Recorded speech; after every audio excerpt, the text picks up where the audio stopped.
Okey, kita sambung balik. Kita berhenti tadi dekat mitokondria ya. Okey, mitokondria. Tapak. Okey, kalau kita tengok kita tengok slide ni. Ini gambar yang lebih jelas untuk mitokondria. Ciri-ciri berbentuk silinder. Ada dua membran. Membran dalam berlipat-lipat, membran luar licin, mengandungi enzim respirasi. Kat dalam dia ada enzim respirasi. Okey, fungsi sebagai tapak respirasi sel. Tapak respirasi sel ni tapak untuk penghasilan tenaga. Tenaga dibebaskan melalui pengoksidaan bahan makanan dan tenaga tu adalah dalam bentuk ATP. So macam ni lah, saya ulang lagi sekali. Glukosa dibakar dengan karbon oksigen, dapat air, dapat karbon dioksida, dapat tenaga. Tenaga ni dalam bentuk ATP. Okey, ni mitokondria. Bila kata respirasi sel, bila cikgu sebut respirasi sel, maksudnya refer pada tindak balas ni. Inilah respirasi sel.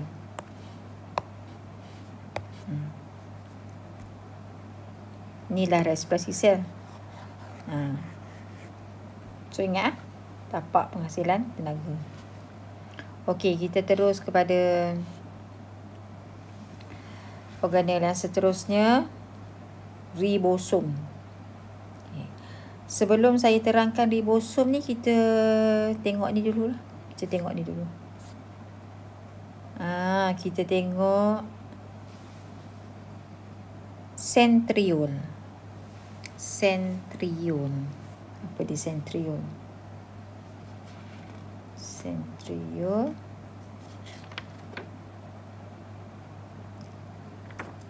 Dalam buku teks. Ada.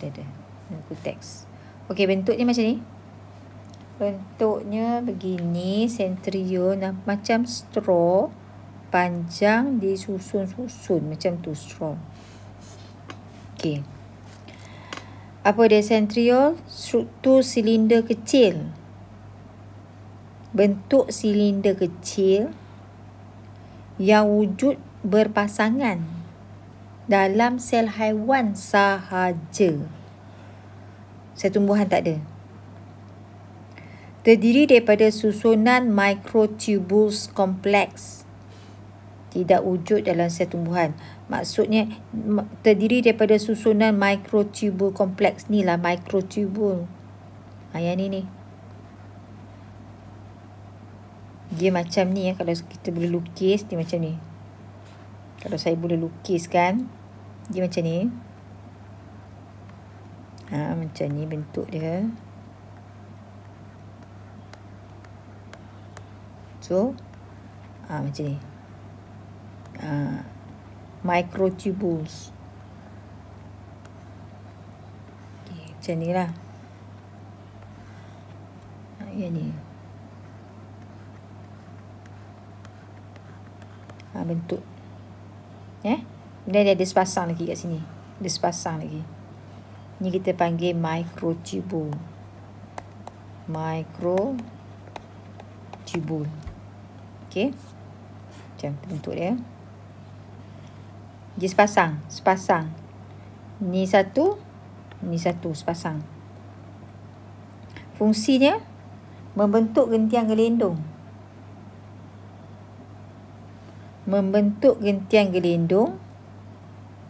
Masa nak buat pembahagian sel dalam sel haiwan. Ini kita akan belajar nanti. Tapi yang awak kena tahu, membentuk gentian gelindung untuk sel tu nak dividekan diri dia. Okey, seterusnya jalinan endoplasma. Kalau kita tengok PowerPoint, jalinan endoplasma macam ni. Ni gambar yang saya kira lebih jelas lah. Jalinan endoplasma, kalau kita nak lukis, kita akan lukis begini ya. Dia macam satu tube. Tak apa, kita buat macam ni dulu. Macam ni lah. Dia macam panjang ni. Dia macam ni.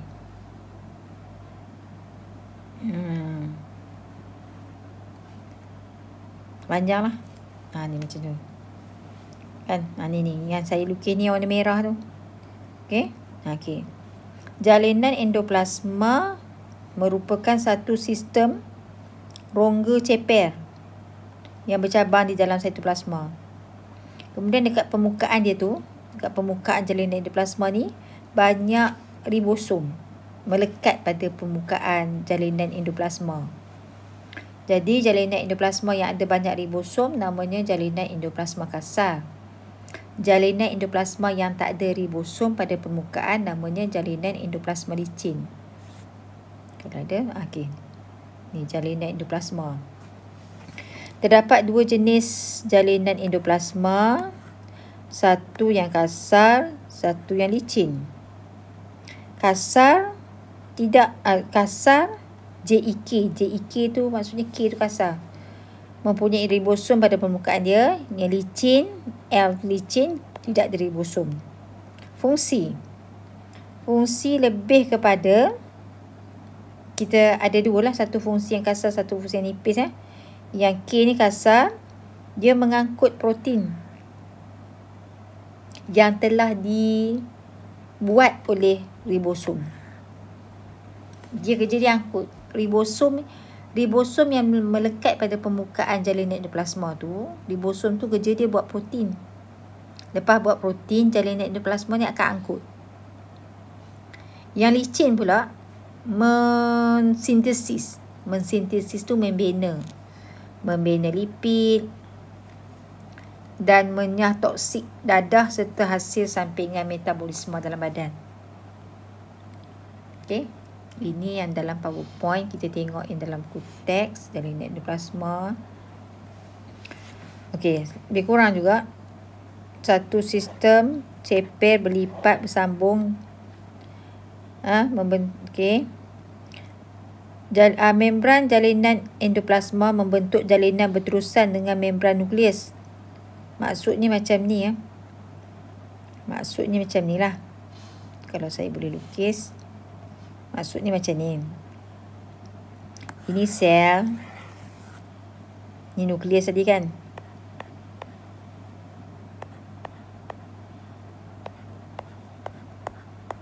Ini katalah nukleus. Dia nampak dia. Ni jalinan endoplasma kasar ni. Dia macam dia macam tu lah. Dia macam tu. Maksudnya dia macam nak kata jalinan endoplasma kasar. Macam tu lah. Maksudnya dia punya membran dia bersambung dengan liang pada membran nukleus. Macam tu, macam saya lukis tu. Okey. Dekat tepi dia ni ada banyak ribosom. Ni ribosom. Kalau yang tak ada ribosom, jalinan endoplasma licin. Kalau yang banyak ribosom, jalinan endoplasma kasar. Okey. Okey.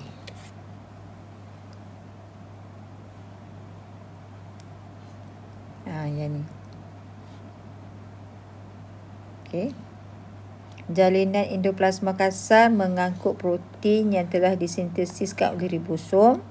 Sementara jalinan endoplasma licin mengangkut dan mensintesis dia buat, lepas tu dia angkut glycerol, lemak serta menjalankan detoksifikasi tu, maksudnya dia akan menjadikan dadah itu tak berbahaya. Maksudnya macam tu lah. Okey. Kemudian kita tengok ribosom balik semula. Ribosom yang melekat pada jalinan endoplasma kasar tu kan.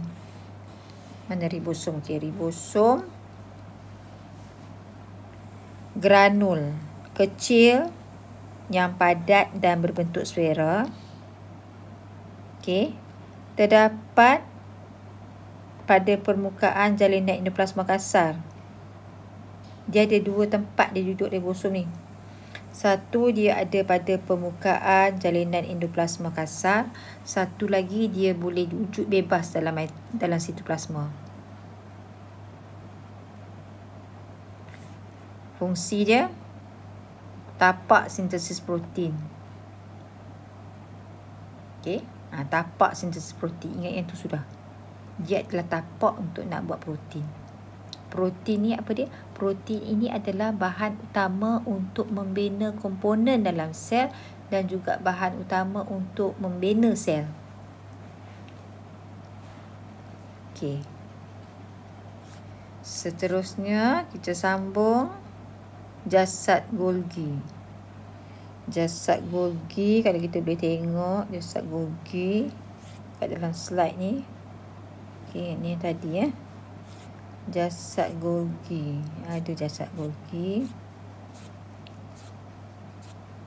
Okey, jasad Golgi. Gambar kat sini lebih jelas lah untuk dilihat. Okey, ni jasad Golgi. Jasad Golgi ni kalau kita lukis, dia macam ni. Kita akan lukis macam ni. Satu. Dia bertindan. Ceper yang leper dan bertindan. Kita lukis macam ni. Kalau kita lukis macam ni. Tapi bentuk dia macam ni lah sebenarnya dalam gambar rajah tu. Okey, kita tengok tag.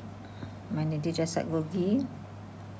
Terdiri daripada satu timbunan kantung pipih selari yang setiap satunya dilapisi oleh membran unit tunggal. Maksudnya macam ni lah. Maksudnya 1, 2, 3. Dia macam tu. Macam piring yang bersusun. Membran baru ditambah pada satu hujung jasad Golgi dan digentingkan daripada hujung yang lain. Tapi yang tu tak apalah kalau awak tak faham pun. Tak apa, kita tengok fungsi dia. Dia lebih kepada dia lebih pada tapak pengubahsuaian. Memproses, mengubah suai, membungkus dan mengangkut bahan kimia. Contohnya protein, karbohidrat dan glykoprotein. Angkut pergi dekat bahagian lain pula. Bahagian dalam sel yang lain. Okey. Dia lebih pada tempat untuk nak modified protein tadi tu. Yang apa tu? Jalinan endoplasma lebih pada tapak untuk membuat protein. Dia lebih pada proses pengubahsuaian. Okey. Yang ni. Jasad Golgi ni haiwan ada, tumbuhan pun ada. Jalinan endoplasma haiwan ada, tumbuhan pun ada. Dan seterusnya kita tengok lysosom. Kloroplas. Kloroplas ni tumbuhan saja lah.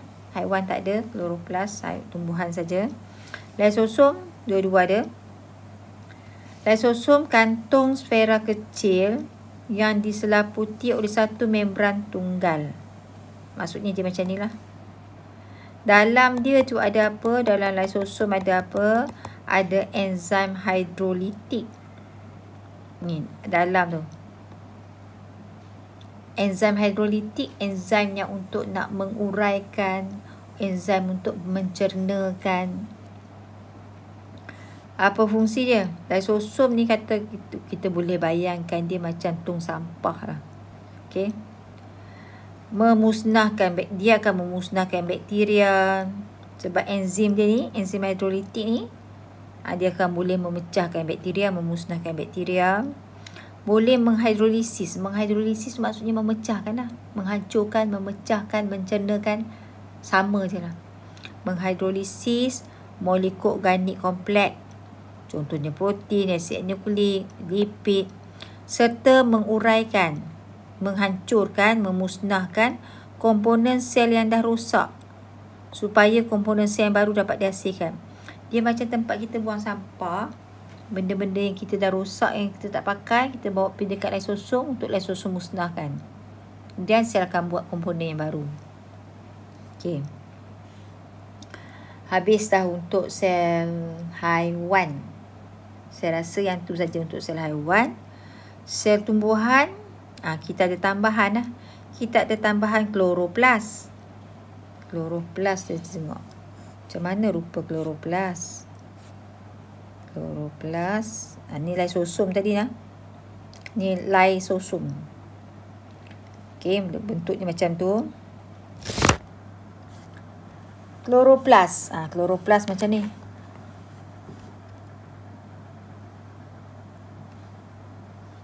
Ditemui dalam tumbuhan yang berwarna hijau saja. Dalam kloroplas ada klorofil, iaitu pewarna yang memberikan warna hijau pada tumbuhan. Fungsi kloroplas, dia akan trap tenaga cahaya daripada matahari. Tenaga cahaya tu dia akan tukar jadi tenaga kimia. Proses ini berlaku semasa fotosintesis. Okey. Dia akan perangkap tenaga cahaya, dia convert jadi tenaga kimia. Semua ini berlaku semasa fotosintesis.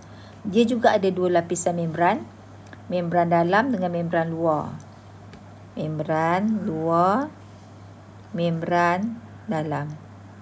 Kemudian dia ada organel-organel tu lah, grana semua-semua tu. Macam tu. Ya. Okey, apa lagi?